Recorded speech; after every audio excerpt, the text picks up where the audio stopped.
Most important IMP questions, all exam IMP solution and answer. Question 18, शरीर का सबसे बड़ा बाहरी अंग कौन सा है? परे 1 नाक, 2 त्वचा, 3 आँख, 4 कान. उसका सही उत्तर है परे क्रमांक 2 त्वचा. त्वचा सबसे बड़ा बाहरी अंग है. क्वेश्चन 19, मनुष्य का हृदय कितने ठोके का बना है? परे 1 कितने कोष्ठों का बना है? 2 2 3 3 4 4 5. उत्तर है परे क्रमांक 3 4. हृदय में 4 कप्पे होते हैं. क्वेश्चन 20, मनुष्य के शरीर की सबसे छोटी हड्डी कौन सी है?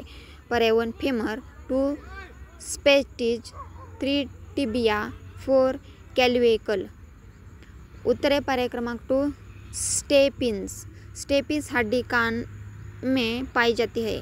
क्वेश्चन 21, मानव शरीर में बिटिया हड्डी कहाँ होती है? परे 1 हाथ, 2 सिर, 3 पैर, 4 छाती. उत्तर है परे क्रमांक 3 पैर.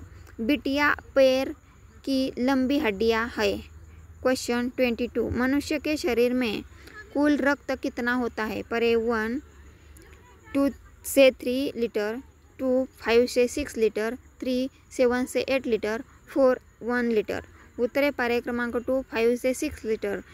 एक स्वस्थ मनुष्य में लगभग 5 से 6 लीटर रक्त होते हैं. तो प्लीज़ लाइक शेयर कमेंट और सब्सक्राइब. थैंक्स.